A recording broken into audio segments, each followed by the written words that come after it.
I do think that, the Russians and particularly the Kremlin and people like Peskov and Medvedev, I think they just think we're idiots, and we haven't got brains.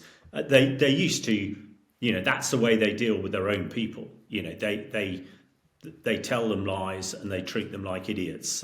Thank God here in the West, that is, we might have our faults and many of them, but that's not one of them.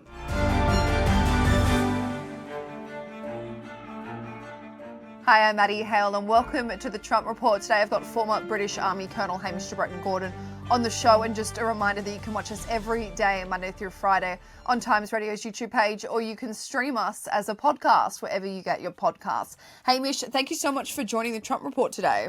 Well, thank you very much for having me. It was a big week for Donald Trump on his Asia tour, seeing him on the world stage. But one of the big takeaways from this week is that only minutes or hours before Donald Trump was set to have his meeting with Xi Jinping, he wrote on Truth Social that he had basically ordered the Department of War to start testing our nuclear weapons on an equal basis. Now, this came after the fact that Vladimir Putin said that they were doing the same. So do you think that Vladimir Putin hit a nerve with Trump when he announced that Russia was testing their nuclear weapons? Well, as you say, this week has been an extraordinary week, especially when it comes to nuclear peace and nuclear proliferation that we've spoken about in the past. I get the feeling that Trump is getting increasingly frustrated with Putin. He keeps telling him to come to the peace table, to find a peace, to stop fighting, and Putin is completely ignoring him. So you can see the frustration coming out. You then lay on top of that the Russians this week have been vaunting their new nuclear capabilities that will come on to this sort of what they're calling the Chernobyl cruise missile. Powered by, has a nuclear power plant, apparently can fly for tens of thousands of kilometres and loiter around for hours, if not days. And allied to that, they've also been talking about their Poseidon torpedo, sort of sub-maritime drone, which they claim can create a tsunami that would flatten American cities close to the coast. So on that basis, one is not surprised that President Trump is getting exasperated. And of course, we've talked many times before that throughout the war in Ukraine, Putin and his close advisors like Peskov and Medvedev had threatened nuclear exchange virtually on a daily basis. And so I think there is a bit of frustration that Trump has said as he was on Air Force One, right, we are going to start up testing again, which we haven't been doing for 30 years or so. And Hamish, Donald Trump ordering the Department of War to start these nuclear testing, it's not as simple as him saying, hey, let's test a few weapons, test a few drones, test a few guns. It's quite a big project to start testing nuclear weapons. So can you walk me through what that would look like? No, you're right. Absolutely. This is not an inconsequential or insignificant task at all. I think a lot of people would be surprised that the Americans have not been testing for 30 years. I expect what that means is they haven't actually been sort of exploding nuclear warheads to check that they work or the technology still works.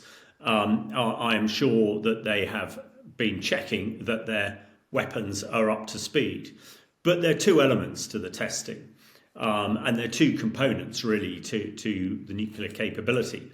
First of all, you have the delivery device, be that an intercontinental ballistic missile.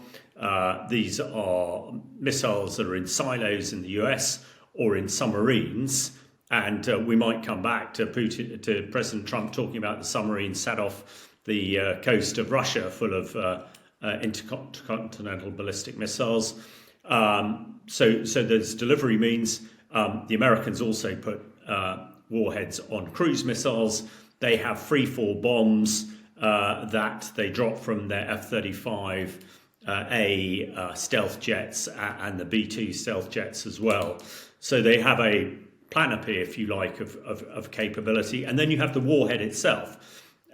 This is what is actually creating the devastating explosion. So you have the two together that you need to test. Now, testing whether a missile works, whether the engines work and all the rest of it, is relatively straightforward because it is a mechanical process. However, testing the warheads is something completely different. And people might have in their mind's eye pictures of mushroom clouds down in the South Pacific, but everybody stopped doing that a very long time ago. And really, in the sort of memorable past, particularly with the Americans, they've been testing these warheads underground, in Utah and places like Los Alamos, deep underground, do the explosion so you don't get the massive fallout that you would get from an airburst type explosion. So doing that is a really challenging task. Now, I think Trump was very careful in his language this time, which is not something one can always say about him, that he was saying testing like for like. And I think that he's referring there to the Russians who have been testing their delivery means. In other words, testing this cruise missile and also this underwater drone, torpedo, if you like, rather than the actual thing that goes bang at the end of it. So, an awful lot here. But this is classic Trump-Putin rhetoric. And one must not forget, also, of course, as you mentioned, he's been seeing the Chinese leader. Now, China is making more nuclear weapons than anybody else and is expected to have well over 1,000 by the turn of the century.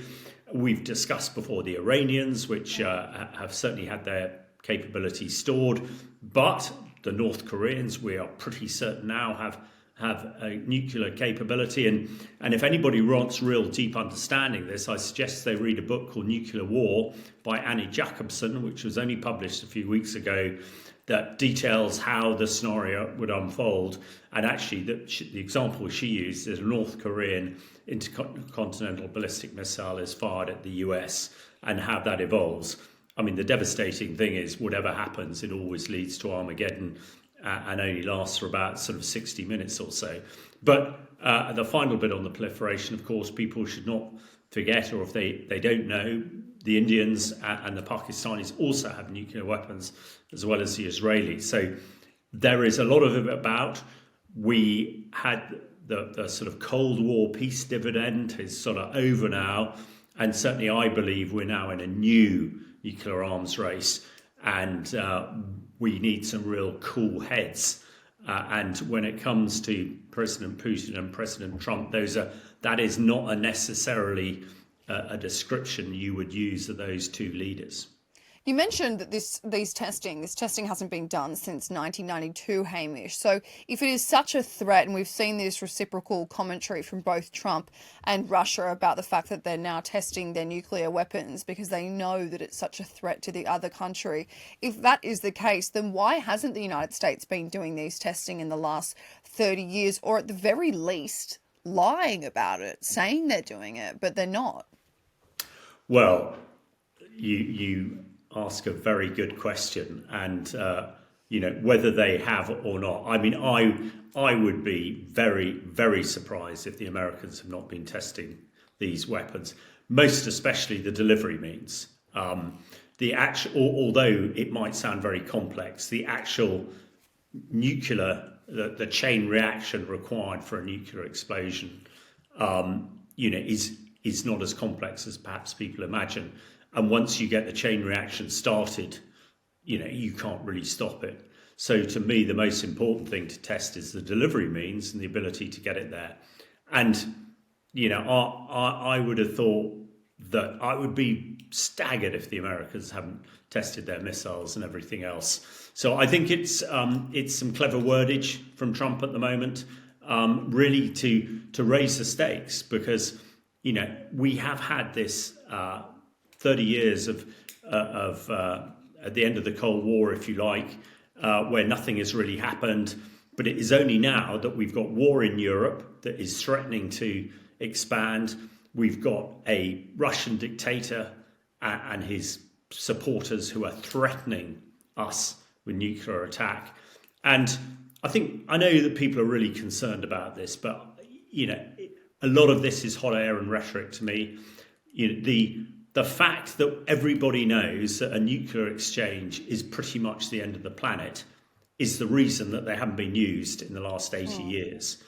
And I still don't think it's not in Putin's interests or Trump's, but this is part of the rhetoric that is going on at the moment to try and, get the best deal for Putin and for Trump.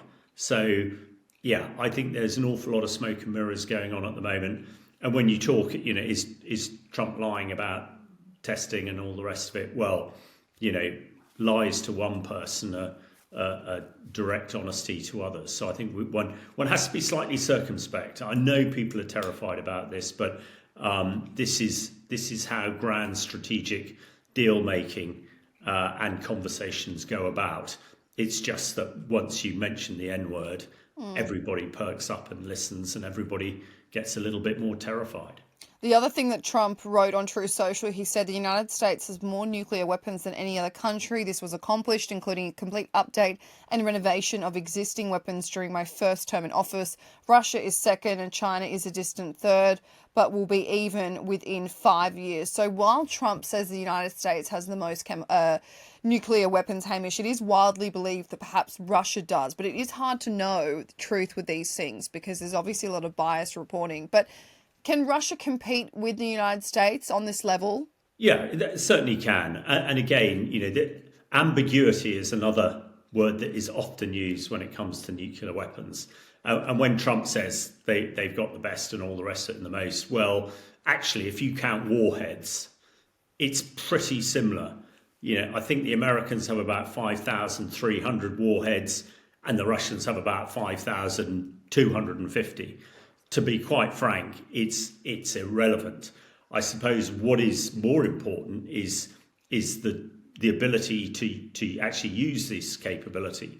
Now, when it comes to the delivery means, the Iskander missile, for instance, which is one of the Russian staples, we've seen a heck of a lot of it being used in Ukraine, against Ukraine, and it's not terribly reliable, it's not terribly accurate, which is the same for a lot of Russian military capability.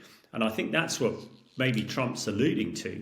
We know that generally Russian military equipment is fairly, the design idea is quite good, but actually the mechanics and the engineering is pretty poor. Example I've used this week is, how many people buy Russian cars? How many Russian cars do we see in the West? Well, absolutely none, because they're complete rubbish. Whereas in the West, if you just look at cars, we have, Mercedes, Benz, BMWs, Jaguars, Rolls Royces, Bentleys, Aston Martin, I could go on.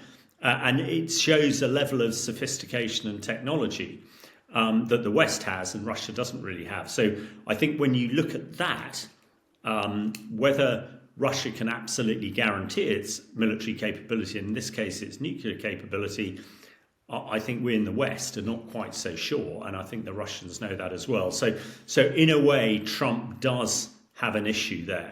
But of course, the Russians would say, well, we've got enough. And quite frankly, the Russians and the Americans have got enough to destroy the planet many times over. So it's a slightly banal argument that they're both having here.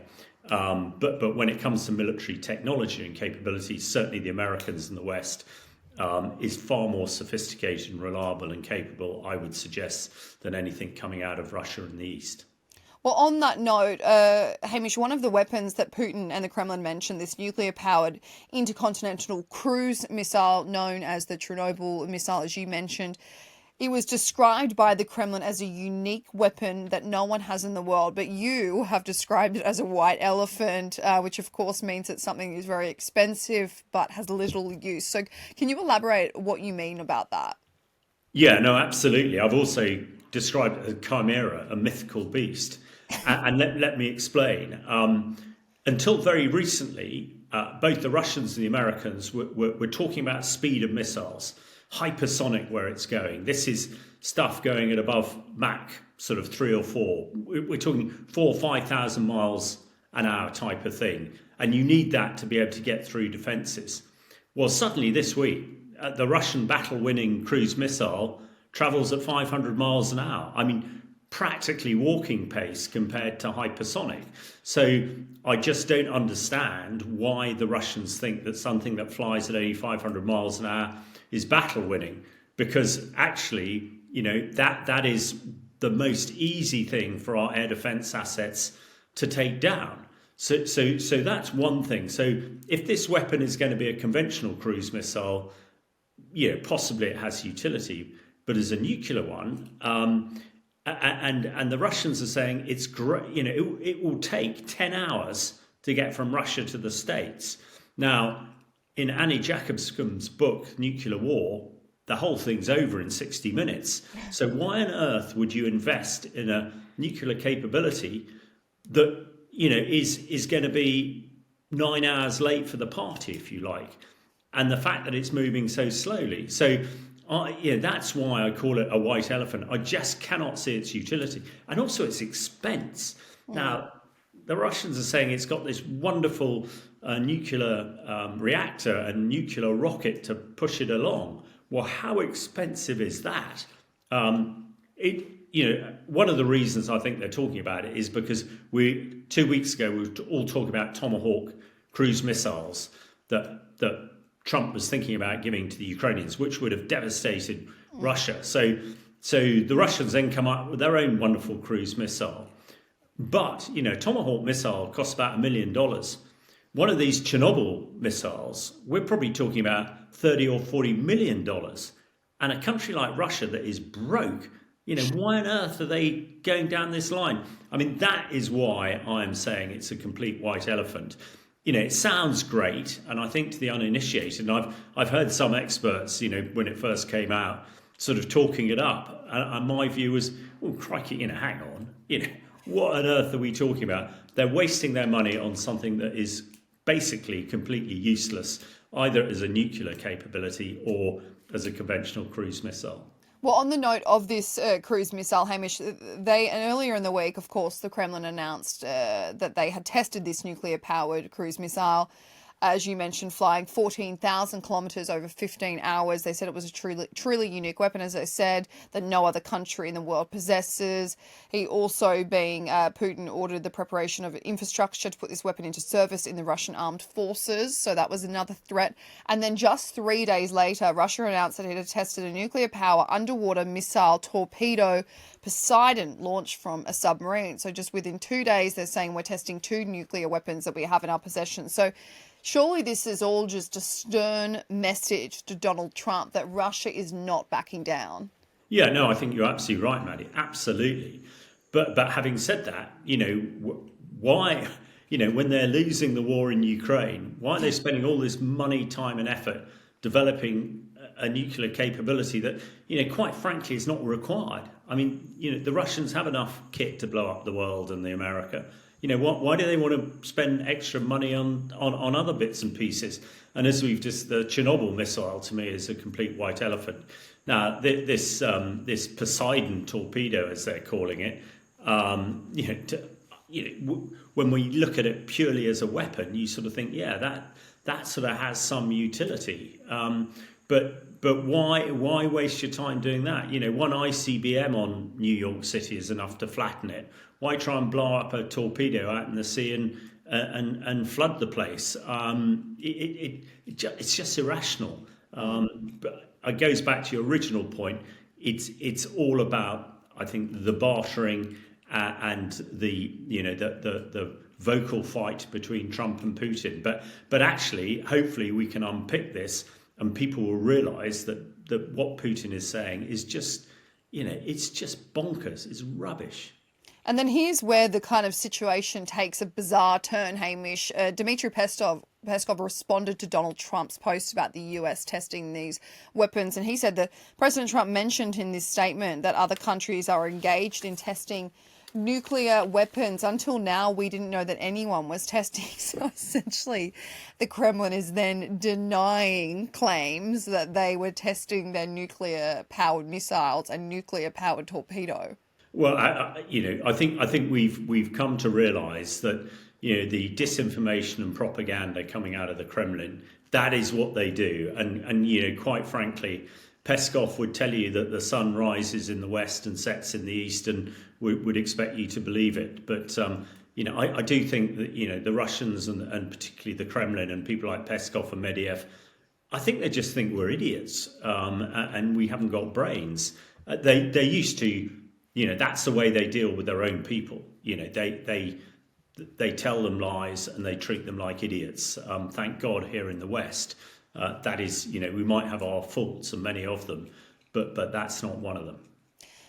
During his Senate Armed Services Committee confirmation, Richard Quarrell was asked about the US starting these nuclear tests, and he said, "I wouldn't presume that the president's words meant nuclear testing. Neither China or Russia has conducted a nuclear explosive test, so I'm not reading anything into it or reading anything out to it." So not only are the Kremlin attempting to backpedal their own claims of nuclear testing, but the man that's literally in charge of America's arsenal is saying not to take President Trump's words seriously. Well, I think I wouldn't perhaps say seriously, I'd say literally. Yeah. I expect what Trump is saying is testing the delivery mechanism, the missiles and the aircraft that are going to carry them, rather than, as the expert is saying, actually testing the warheads themselves. Because, hopefully, as I've described, quite frankly, there's no real reason to do that. There's no expectation that they won't work. They're fairly simple, and no doubt they're incredibly well looked after. So, yeah, I mean, we know that Trump is one for hyperbole when required. And he is trying to have a verbal effect against Putin, and he is not too worried about whether he's saying what he's saying is entirely accurate. He's trying to create an effect, and I think actually both of Putin and Trump are creating effects, one positive and one negative from this. Just finally, Hamish, the Financial Times is reporting today that the United States cancelled this planned Trump-Putin summit in Budapest after Moscow had sent a memo demanding that Ukraine concede territory, scale down its military, and renounce NATO membership. So Trump reportedly grew frustrated with Russia's hardline stance and battlefield boasting, but remains open to meeting Putin if real progress becomes possible. So in other words, Putin was never willing to negotiate an end to this war, and Trump's starting to realise that. Yeah, no, I think absolutely.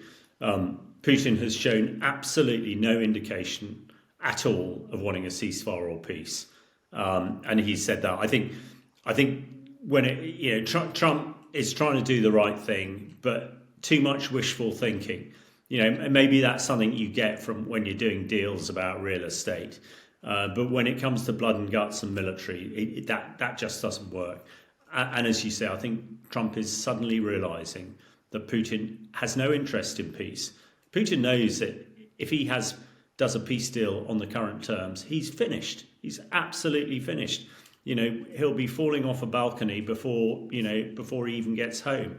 So he knows that, and he's a fairly old fellow these days, and we know that Putin has virtually no regard for his military or civilian casualties, or quite frankly, his people.